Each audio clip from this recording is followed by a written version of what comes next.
ప్రభుత్వమే ఆయనే మళ్ళీ గనక వచ్చినట్టయితే మొన్న జరిగిన ఎన్నికల్లో రాష్ట్ర పరిస్థితి ఎలా ఉండేదంటారు?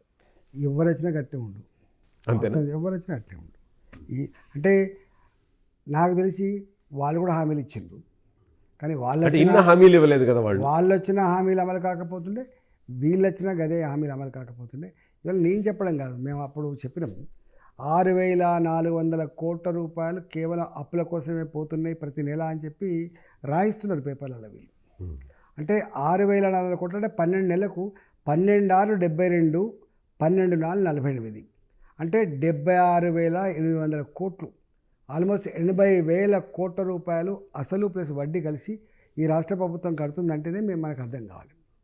కాబట్టి నాకు తెలుసు, నేను 2018 వరకే చేసిన అప్పులకు ఎంత ఎట్లా పెరుగుతుంది, అసలు ఎట్లా పెరుగుతుంది, వడ్డీ ఎట్లా పెరుగుతుంది, ఎన్ని సంవత్సరాలు అనేది మేము లెక్కేసినాం. కాబట్టి ఇవాళ ఈ ప్రభుత్వం అంటే ఎందుకు ఇచ్చిందో కానీ మొత్తానికైతే ప్రజలకు మాత్రం ఒక రకమైనటువంటి ఇరిటేషన్, ఒక ఏవగింపు మాత్రం కలిగింది. అంటే ఏదైనా కానివ్వండి, మీ ఉద్దేశం ప్రకారం హామీలు అనేటటువంటివి అంటే నెరవేర్చలేనటువంటి హామీలు ప్రజలను మోసగించడంతోనే సమానం కదా అది.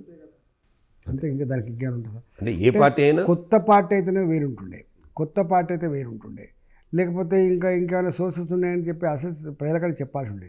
ఏమీ లేకుండా ఇచ్చింది కాబట్టి డెఫినెట్గా అంతే అట్లా అనుకోవాల్సి వస్తుంది.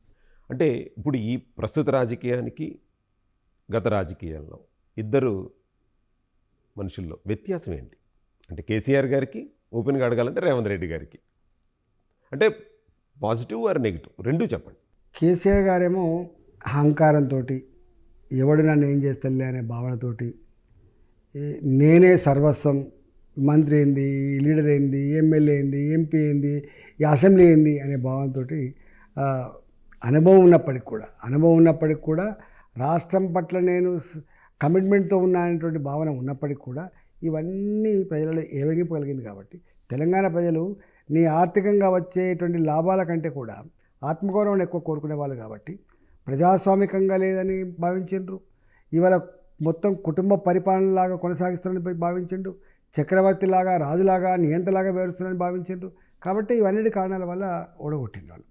ఒకవేళ కేసీఆర్ గారి మళ్ళీ వస్తే కూడా ఈ పాత హామీలు అమలు చేయడమే కష్టంగా ఉండే తప్ప కొత్త హామీలు ఇచ్చే ఆస్కారం అయితే లేదు.